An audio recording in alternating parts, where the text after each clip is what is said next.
What's up, everybody? Welcome into A to Z. I'm Alan Bell, CBS Sportsline, alongside Brian Edwards of VegasInsider.com. We're going to have a great show for you this Friday. Get you ready for betting weekend. Brian, it's good to see you, buddy. How we doing? Doing great, man. Doing great. Happy Friday. Ready to talk some college football week 1 games. Yeah, absolutely, man. Me too. Let me say, I'm running mobile here, so you might have a little bit of a delay. Apologies on that. Our program here is a little it's not working with us today, so we're going to try our best, but we're going to fire through this, man. So everybody, welcome in A to Z Sports Picks. I'm Alan Bell, CBS Sportsline, alongside Brian Edwards of VegasInsider.com. A to Z Sports Picks is brought to you every Tuesday and Friday by BetMGM, the king of sportsbooks.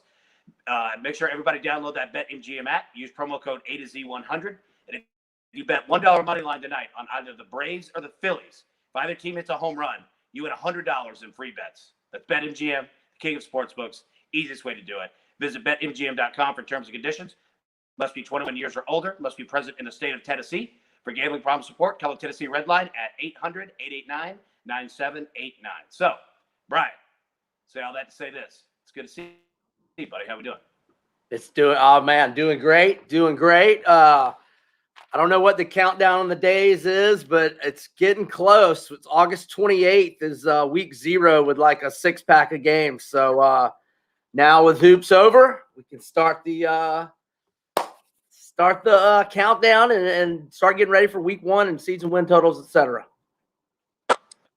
Yeah, man, I'm excited, man. We got football coming up. We got college football. We've got game day in 2 weeks. We've got NFL preseason that's coming up, obviously in the NFL season at the beginning of September as well. So, yeah, man, and, we're going to start the show right here.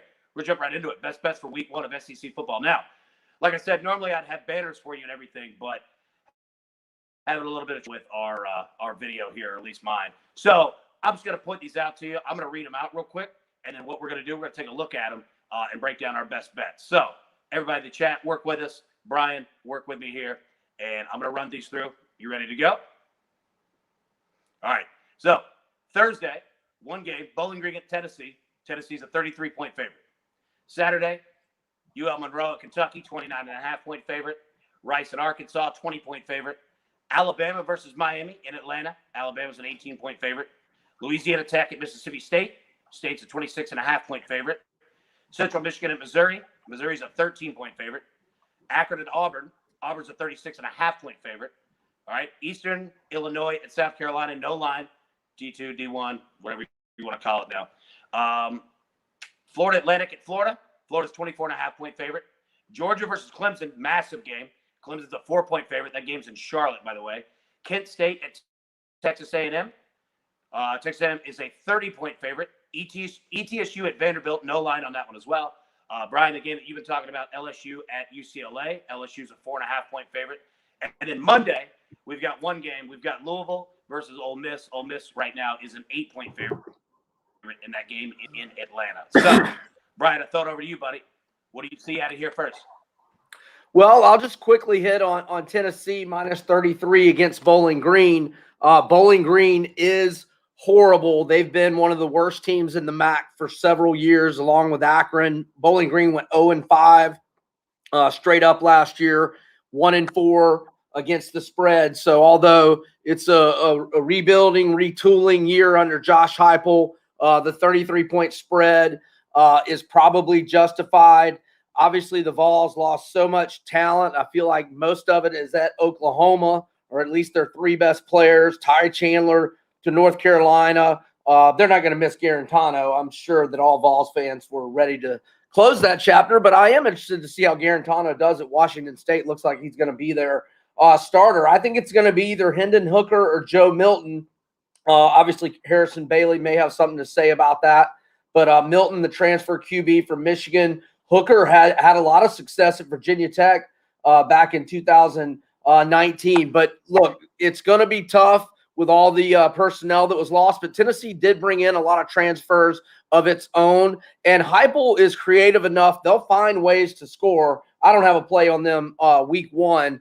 But I think that Tennessee will find ways to score this year. So if they go 4-8 or 5-5, I think it'll be a more exciting 4-8 or 5-5 than you would have gotten from Jeremy Pruitt. Yeah, that is true. Looking at this Tennessee team, looking at Josh Heupel, the kind of coach that he is, obviously the offense is going to run fast. It's going to run lightning fast. Like it is a fast-paced offense. But what I worry about is the defense, and especially early, because, buddy, if you're running fast offense and you're not scoring, that defense is going to be on the field all day. And I have my concerns there. But, I think we all kind of understand what this Tennessee team is going to be this year. It's nothing that's going to compete for any kind of a title. I think it's just all about, seeing progress. Are you better at the end of the year than you were at the beginning of the year?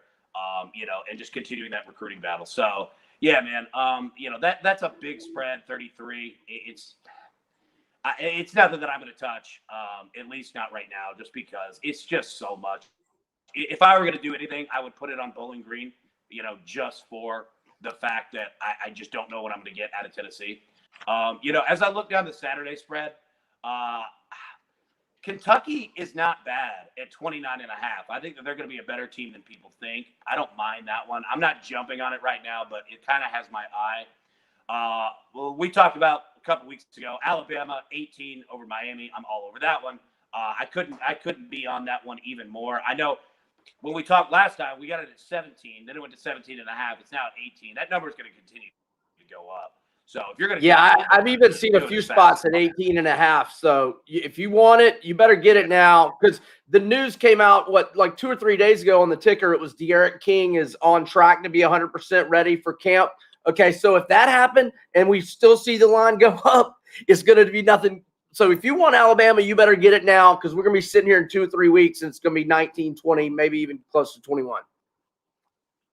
Yeah, you're exactly right. Like, just get on it now, because, it's not going anywhere unless there's just some catastrophic injury to Alabama in camp. A couple other ones looking at it. There's just so many large spreads. It's tough to get a feel. Georgia. Where are you on Clemson, Georgia? I'm sorry. I interrupted you. I don't know where you were going, but I was saying Clemson, Georgia. What are you thinking there? Yeah, no. I'm with you. I'm with you. Like, we're just kind of looking at the board here. Obviously Clemson is replacing Trevor Lawrence. That's a massive deal. They're replacing wide receivers as well. How do we I lean Clemson, Georgia, right? I feel Georgia got better as the year went on. Once they figured out their quarterback situation, I feel that they got a lot better. It would be tough for me to bet against Clemson. And I think Georgia's probably the better team, honestly. But I also don't see Georgia. If Georgia were, like an Ole Miss type team, that style of offense, they were, explosive, right? I feel fine taking Georgia. But even in a Georgia win, they're generally closer games, right? So if I were betting anything, I would probably go Clemson there. They're certainly going to have a lot in the stands, but Georgia is too. I mean, Georgia travels. You know what I mean? I don't think there's any massive difference on that. I'm with you on LSU. You're 4.5. Where did you get that originally? 3.5? Well, I've seen it anywhere from 3.5 to 4.5. I got just a little baby taste of it, buying the 0.5 point to 3 on Clemson. I mean, I just lean Clemson. I'm not saying I love it. I'm not even saying it'll make my pick package for Vegas Insider, which I usually do 7 or so picks on a Saturday. But I just lean Clemson, and I might, if it gets to 3, I would be more interested in Clemson. Yeah, I'm with you there. I still like it. I mean, you've been talking about it. I think LSU's a better team. I'm interested to see what they do at the quarterback position, but I don't believe in Chip whatsoever. And then Monday night, Louisville, Ole Miss. Dude, I said it a couple weeks ago. I'm all over Ole Miss on this one. I think Lane Kiffin takes every single opportunity to blast whoever Louisville happens to be that team this time. I'm all over that one. That line's going to go up as well. So if you're somebody that's looking at, I wouldn't wait till Monday. I would go ahead and get on. I love that Ole Miss. How about that one? Yeah, so as the listeners know, or if they don't, I'll remind them because we hit it on a few weeks back, and Alan just noted it as well. I'm a huge fan of LSU minus 4.5. In fact, I did a pretty in-depth breakdown of it that you can check out at majorwager.com if you want to, if any of our listeners want to check that out. I'll just hit on a couple of the and I'm with Alan. I like Alabama as well, and I'm salivating to see the first half line, which they went how many get they only had 2 non-covers in the first half last year against Georgia and Ole Miss. So I think that was 11-2. I think they played 13 games here. 13 games. So I'll just hit briefly on a couple of the bigger spreads to just give our listeners an idea what they're dealing with. So ULM at Kentucky. ULM went 0-10 straight up last year and 3-7 against the spread. They've hired 65-year-old Terry Bowden, obviously formerly at Auburn and Akron, as their new head coach. And you'll actually probably get a kick out of who his offensive coordinator is, because how this guy's career has fallen is quite amazing. And I'm not like, well, I am kind of relishing in it, because if you'd have taken the Alabama job, Saban would have not have gone there. So I don't really like the guy. His name is Rich Rodriguez. That is Terry Bowden's offensive coordinator at ULM. And they've got a quarterback in Rhett Rodriguez, who's a transfer from Arizona, but they're going to suck. And Kentucky, look, they've got transfers. They've got Wan'Dale Robinson from Nebraska. He's a wide receiver, looking for him to have a big impact. Will Levis is probably going to be their quarterback, the transfer from Penn State, assuming he can hold off Joey Gatewood, formerly at Auburn, but got a couple of chances with Kentucky last year. Just did not look very good, but he's a big guy. Kentucky's got really good running backs. Chris Rodriguez, one of the best in the SEC and one of the best names in the SEC, and Kavosi Smoke. And they also got a transfer offensive tackle from LSU just 2 weeks ago, Dari Rosenthal, who Phil Steele's magazine had listed as a preseason second-team All-SEC selection. So that's a nice pickup for their O-line that already has offensive tackle Darian Kennard, who was a third-team All-American last year and is pretty much first-team All-American in most preseason publications that you will see. So there's a little bit on Kentucky, ULM. Jump in here anytime you want, Alan, if you have any thoughts. I was going to maybe touch on Rice at Arkansas a little bit here. Arkansas, they lose Felipe Franks, but their quarterback, KJ Jefferson, he got 1 start last year against Missouri, and they lost 50-48. So the offense wasn't a problem. They've got their star running back, Traylon Smith, back, 5.3 yards per carry. They've got Traylon Burks back, 51 catches, 820 yards, 7 touchdowns.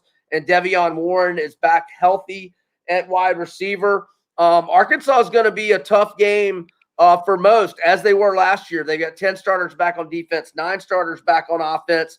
They got robbed at Auburn last year. They won at Mississippi State last year.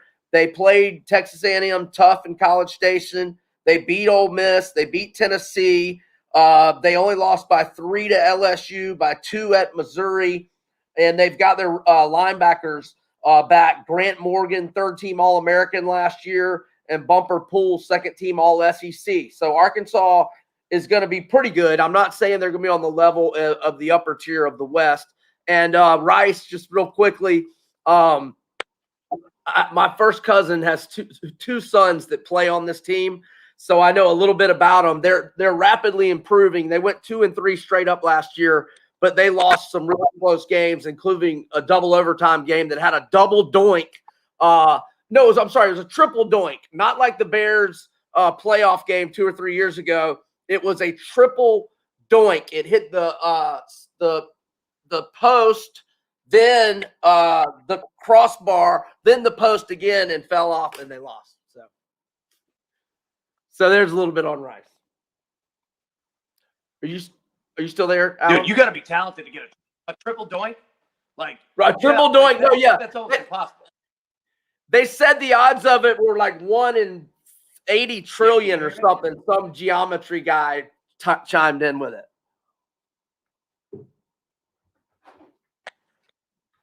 Are you there, man? Yeah, it's almost impossible. Now, Okay. I'll tell you what. That's kind of where we. Yeah, I got you. So yeah, let's jump over into our Friday parlay. Let's take a look at that. And I know that the NBA Finals is done. We're out of basketball. We're kind of in that mode of waiting for football. We've got the Olympics, which we're going to hit on here in just a minute. Just kind of get everybody up to date on where that is. And Brian, I'll go ahead and give you mine. I've got 2 baseball games that I'm playing tonight.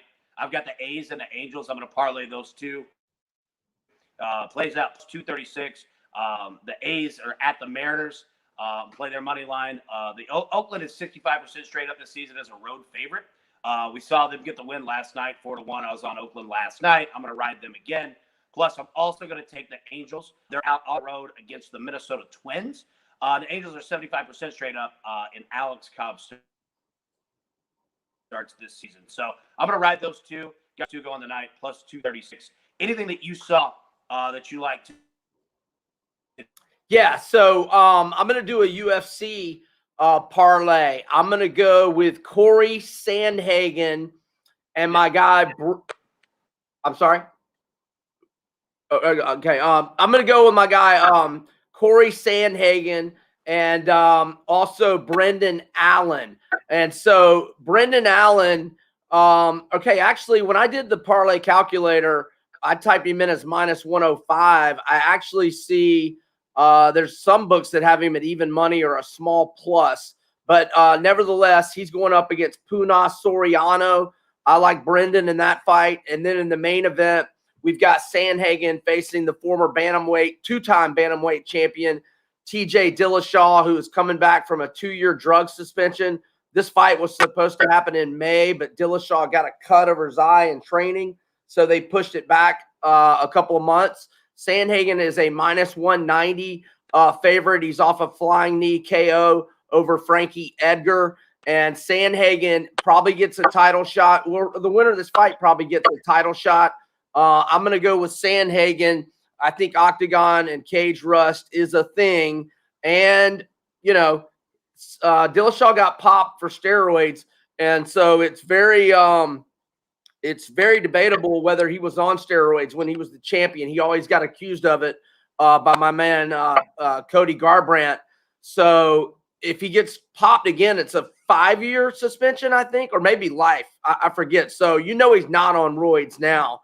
And so that makes me like Sandhagen even more, and the Cage Rust stuff. And I think Dillashaw is either 34 or 35 years old now. So Sandhagen and Allen, that parlay will get you back plus 197.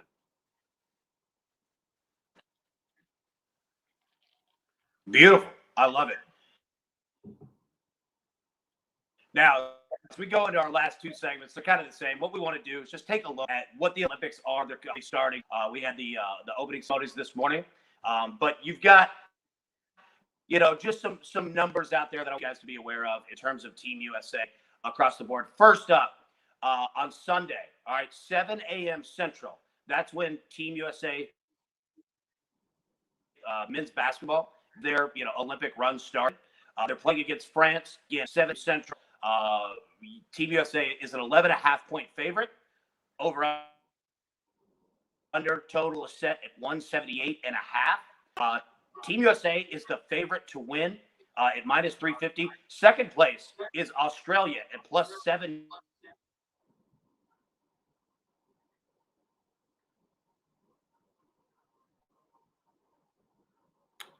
I think you're frozen on me right now, Alan. So I'm just gonna jump in. It goes to show you how that we as a also as well. If you look, total. No, you got it. Am I all right? You're back now. Look at Team Go ahead. USA, their Olympic gold. Total medals over under is set at 111. All right, perfect. Yeah, sorry about that, guys. I really do apologize. Our my video stream here is horrific today.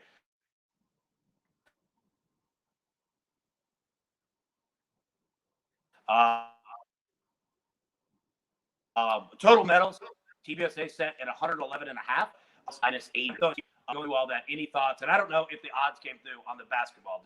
Were you able to hear them? You're kind of freezing and going in and out. if you want me to just take over here, I'll kind of go back. I'll kind of go back and talk a little more week one, and if we can get Alan back here in a sec, we'll hit on that Olympic stuff again. But I'll jump on my Gators minus 24.5 against FAU. Now I'm not saying I'm going to lay the points with the Gators, but I'll just kind of get some combo going on Florida. I heard G. Chiswick say during media days this week that oh, now my camera's messed up. Struggling along here today. All right, just listen, don't look. So look, Gene Chiswick said yesterday that nobody's got a shot in the East but Georgia, which I found hilarious. That's why Gene Chiswick doesn't coach anymore. He doesn't know what he's talking about. Although I like him okay as an analyst. But Florida certainly has a chance to win the East.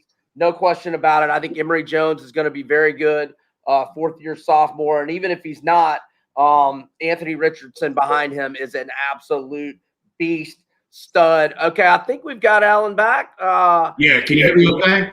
Oh, you? Yeah. Dude, sorry about that, guys, man.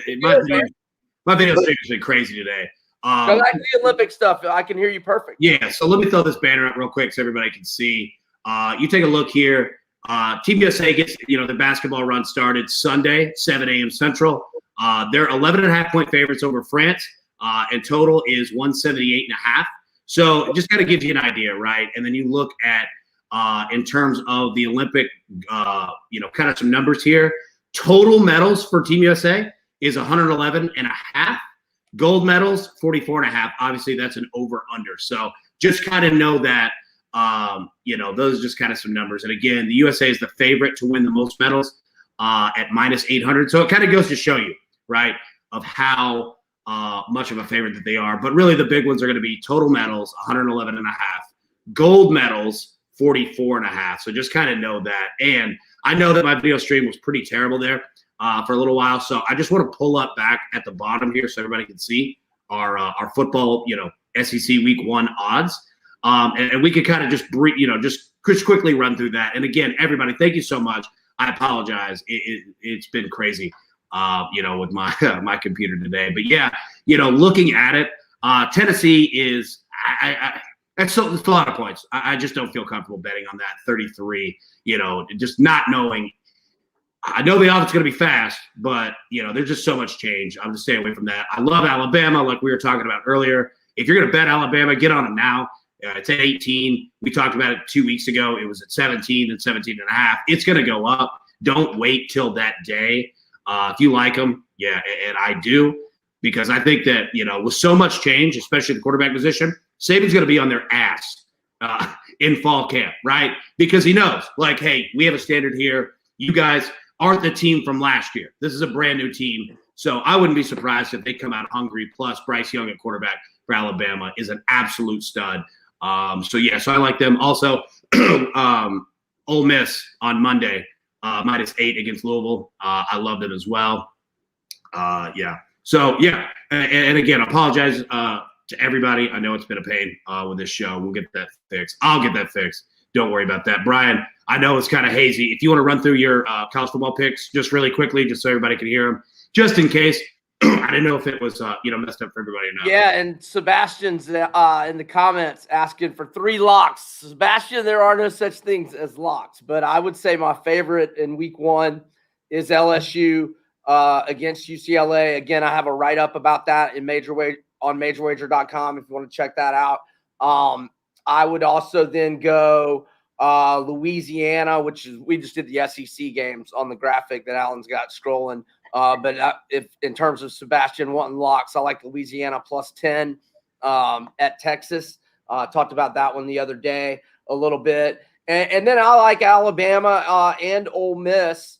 If you're talking about doing a parlay, Sebastian, if you did Ole Miss on the money line to finish the parlay with LSU and Louisiana, because Ole Miss falls on Monday, might set yourself up for a nice hedge. Maybe take Louisville plus the points. If the Ole Miss winning outright on the money line on a parlay finishes it for you, maybe that would be a better strategy, perhaps. But you do what you want. But Alan and I both like Ole Miss laying the points there. I just wanted to tell you about the A&M opponent in Kent State. Don't be in any hurry to go lay 30 points on A&M. I know they're getting a lot of preseason hype, and they'll probably be in everybody's preseason top 5, but they do have a new quarterback, and Kent State has a very, very good quarterback. His name is Dustin Crum. He has 1,368 career rushing yards. He has a career 35-6 TD-INT ratio. He's thrown for more than 4,000 yards, and he has 12 career rushing TDs. And Phil Steele's magazine has Kent State listed as finishing in a tie in their division in the MAC at number 1, a tie for number 1 with Ohio, which lost Frank Solich, the longtime coach, former Nebraska coach, just resigned a week or two ago. And another reason to not rush to play A&M there is because they played that winless, terrible Vanderbilt team at home in week 1 last year and only won 17-12 as a 30.5 point favorite. So I'm not saying I'm on Kent State, but I'm telling you Kent State has an elite quarterback and that they're picked to do well in the MAC this year, and that A&M was awful in week 1. So don't be in any hurry to go lay that massive number with the Aggies. Vanderbilt was a nice little cover team last year. They were solid, man. Like, it wasn't always pretty, but they would get the job done, in the fourth quarter. They'd get a touchdown, field goal, and be within. So, we'll see about them this year. Obviously, they've got a brand new head coach at Clark Lee there. My guy, Barton Simmons, is essentially their general manager. I'm excited for him. I know he's going to do great things over there. So, yeah, man. Also, I want to run through the parlay really quick in case anybody couldn't hear it. And again, thank you guys so much for sticking with us here. I know that my video was basically filming from a potato, so I apologize on that one. I want to make sure that I make it up to everybody. On my parlay that I have today, it's 2 baseball games. Plays out plus 236. Yeah, and I'm going to take the A's, and I'm going to take the Angels, and here's why. Rode the A's last night against the Mariners. They win 4-1. Oakland 65% straight up this season as a road favorite. I'm going to ride the Angels on the road against the Twins. Angels are 75% straight up, and Alex Cobb starts. So I'm going to ride those 2. Brian, if you want to quickly go through, I know that you were talking some UFC. We got fight night tomorrow night, correct? Yeah, Corey Sandhagen is minus 190 as the favorite in the main event against TJ Dillashaw, who's coming back from a 2-year steroid suspension. I like Sandhagen minus 190. Couple him with Brendan Allen, who is minus 105 at BetMGM. There's you might want to wait. There seems to be some movement, and he's even money and plus 105 at some other books. So maybe wait a minute and get a better price on that. But even at minus 105 with Allen and Sandhagen, it's a plus 197 return. Brendan Allen, Corey Sandhagen. Nice, beautiful. All right. Well, hey, that's about all the time we have for today. Again, thank you all so much. I appreciate you sticking with me. I assure you I will get all those issues fixed. But yeah, thank you so much. I know it was a pain there, but want to make sure that we had all those picks. I'll also put them on Twitter for anybody, that rightfully, if you tuned out because, again, it was just a scrambled mess like those old TVs, that we had growing up as a kid when you'd hit the channel. Right. So I'll put those on Twitter so everybody can see it. But yeah, thank you all so much. Really do appreciate it. We'll be back Tuesday. And yeah, we're going to go football heavy. We'll still talk MLB. We'll still talk the Olympics, things going on with that. But yeah, we're going to jump all into football, college football, the NFL, get you all prepared for that. So anything that you have, any questions, even if you have like fantasy football drafts, things are coming up. Like we can look at that from a betting perspective in terms of projected stats, notes, et cetera, things that we like in terms of teams. And then obviously, with this COVID situation, we're seeing a lot of players and coaches now that we saw the Vikings, their offensive line coach. There's going to be a lot of changes, but stick with us and we'll get everybody through it. Make sure everybody's ready for week 1. So for Alan Bell, Brian Edwards, thank you all so much. Really do appreciate it. Have a great weekend. And Brian, let's make some money this weekend, right? Do that, man. Y'all have a great weekend, everybody. All right. Thanks, guys.